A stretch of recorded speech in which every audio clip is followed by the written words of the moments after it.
जो कल से मैं खबरों की जीनत हूं, मुझे तो खुशी है कि खबरों में आया हूं और मुझे इस बात की भी खुशी है, मैं तो अपोजिशन की तरह सटपटाऊंगा नहीं, नैब को बुरा भला नहीं कहूंगा, किसी को बुरा भला नहीं कहूंगा।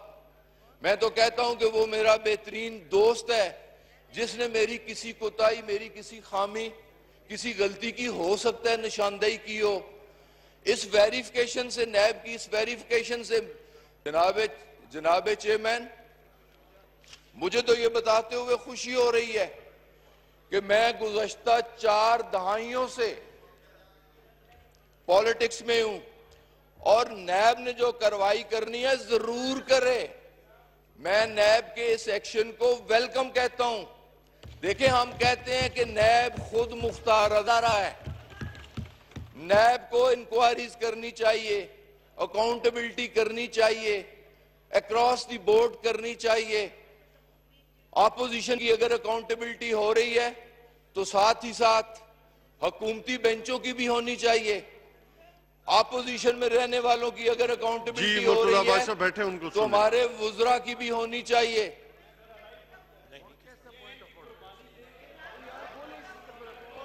आप तशरीफ रखें जी, तशरीफ रखें जी मुर्तजा अब्बास साहब।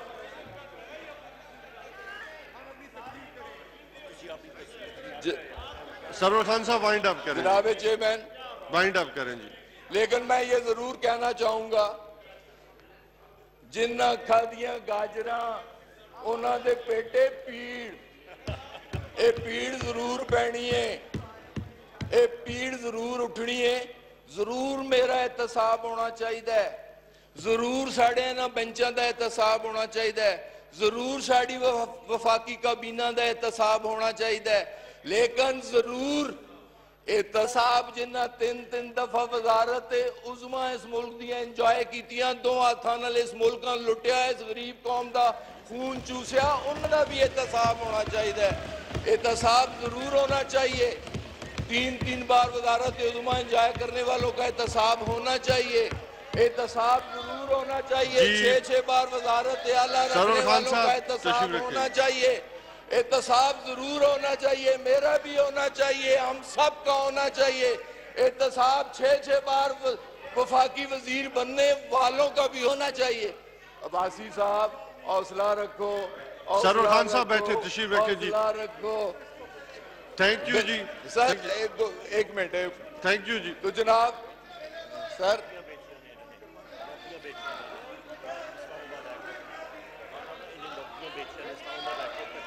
जनाब चेयरमैन जी, सरवर खान साहब तशरीफ रखें। जनाब चेयरमैन, मैंने तो किसी के खिलाफ कोई बात नहीं की जी, तशरीफ रखें। देखे ना, अगर यार मेरी बात सुन लें, मेरी बात सुन लें, बात सुन लें, बात सुनने का हौसला होना चाहिए, बात सुनने का हौसला। जनाब खान साहब की बात, सरवर खान साहब की बात जो है वो पूरी सुनी जाए, वरना हम लोग किसी की बात यहाँ पे नहीं सुनेंगे। जनाब चेयरमैन, हम लोग नहीं अलाउ करेंगे सर, आप इनकी बात पे इंटरप्ट, हम लोग इनकी बात सुनते हैं, हौसला करें, इनकी बात सुनेंगे। सरवर खान साहब वाइंड अप करें जी, वाइंड अप करें जी। हम लोग देखते हैं कोई बात करते हैं आगे, आप वाइंड अप करें। हम लोग नहीं। जनाब चेयरमैन मेरी बात सुन। जनाब अब्बासी साहब क्यों गुस्से होते हैं? जनाब चेयरमैन, तो ठीक बात कर रहे हैं। देखें,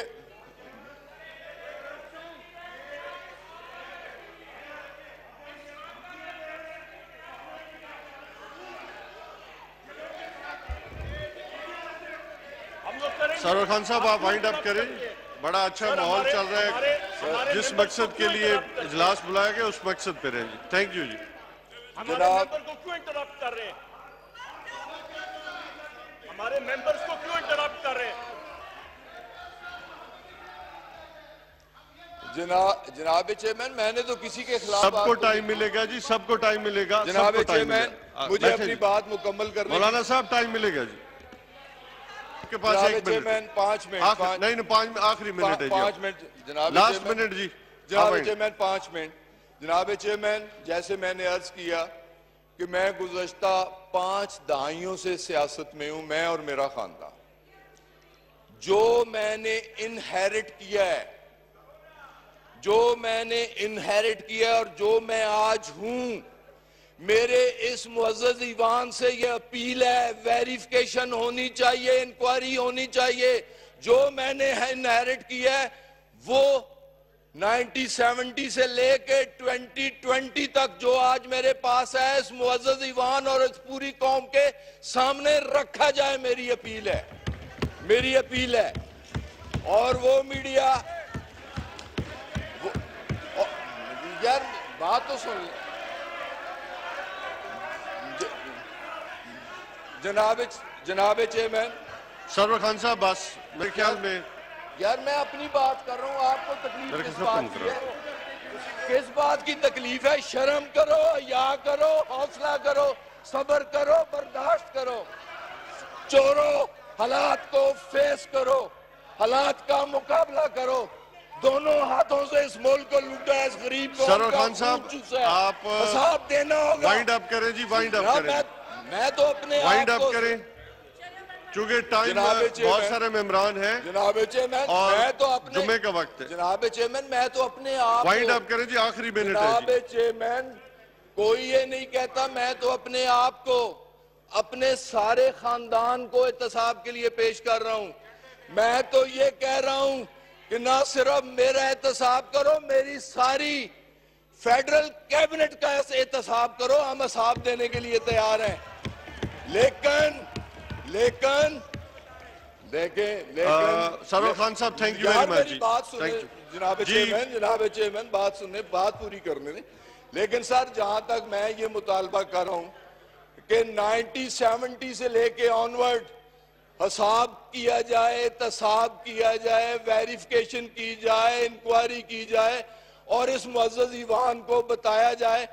लेकिन साथ ही साथ मेरी ये साइड, मेरे ये भाई, काबिल एहतराम भाई, जो सब्र का दामन छोड़ चुके हैं, इन्हें भी 85 से ऑनवर्ड इक़्तिदार के मजे ले रहे हैं। 3 बार वज़ारत उज़्मा ली, 6 बार वज़ारत आला ली, 6 बार वफाकी वजीर रहे। इनका भी एहतसाब होना चाहिए और ये चीखो पुकार नहीं होनी चाहिए। अगर मैं हुकूमती रुकन होने के नाते वेलकम कह रहा हूँ, एहतसाब को वेलकम कह रहा हूँ, तो इन्हें भी एहतसाब को वेलकम कहना चाहिए कि कम से कम नुकसान हो।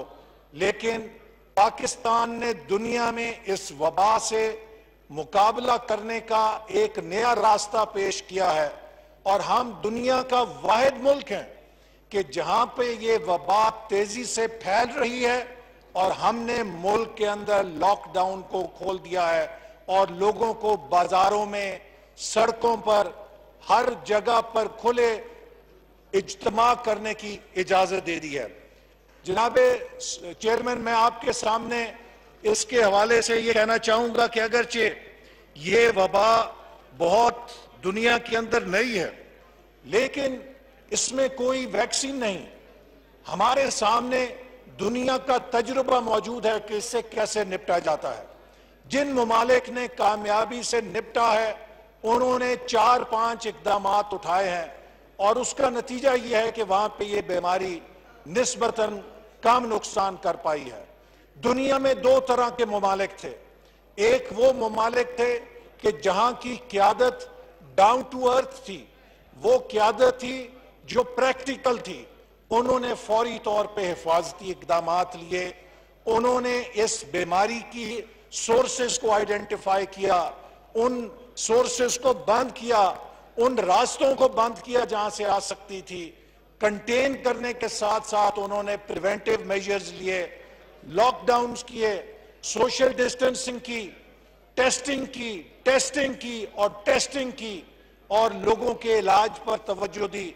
नतीजा यह है, इस एग्रेसिव पॉलिसी के साथ वो बीमारी का नुकसान रोकने में कामयाब हो चुके हैं। साउथ कोरिया की मिसाल दी जाती है, न्यूजीलैंड की मिसाल दी जाती है, जर्मनी की मिसाल दी जाती है कि जिन ममालिक ने बहुत कामयाबी से इस वबा का सामना किया है। दूसरी तरफ वो मुल्क थे जिनकी क़यादत अनापरस्त थी, जिनकी क़यादत मसनूई एतमाद के साथ खड़ी थी कि सब खैर है, कुछ नहीं होगा, देखी जाएगी। और आज आपने देखा है कि वो तमाम मुमालिक जिन्होंने कबूतर की तरह आंखें बंद की थीं, वो आज इस वबा के हाथों इंसानी जानों को इस तरह झड़ते देख रहे हैं जैसे खजां के मौसम में खुश्क पत्ते दरख्तों से गिरते हैं। तो जनाब चेयरमैन, हमारी हुकूमत ने भी इस हवाले से जो मुमकिन इकदाम करने चाहिए थे, बदकिस्मती से नहीं उठाए, और उसकी एक लंबी तफसील है। आपको याद होगा कि तकरीबन मार्च 11 को वर्ल्ड हेल्थ ऑर्गेनाइजेशन इस बीमारी को आलमी वबा करार दे चुकी थी और कौमी असेंबली का इजलास जारी था और हमने तवज्जो दिलाओ नोटिस जमा कराया। हमने हुकूमत की मिन्नतें की कि इस ऐवान के अंदर हमें बताया जाए कि कोरोना वायरस से निपटने के लिए हुकूमत के पास क्या प्लान है। जनाब चेयरमैन साहब, ये प्रेस गैलरी में कोई नहीं है, इसका नोटिस लें कि क्यों नहीं है, और प्रेस गैलरी भी खाली है और जो सरकारी जहां पे महकमे होने चाहिए वो भी सारे खाली हैं।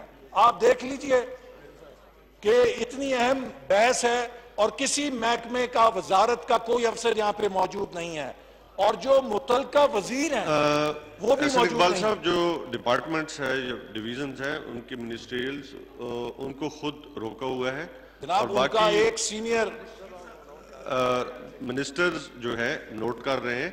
दूसरा जो गैलरीज है, सेहत का कौन है जनाब? मुशीर साहब को यहाँ होना चाहिए था ना। मुशीर साहब समझते हैं कि इस ऐवान के अंदर जो कुछ हो रहा है गैर अहम है। जनाब चेयरमैन, मैं आपको इस ऐवान की और हुकूमत की गैर संजीदगी की सिर्फ एक मिसाल देना चाहता हूं।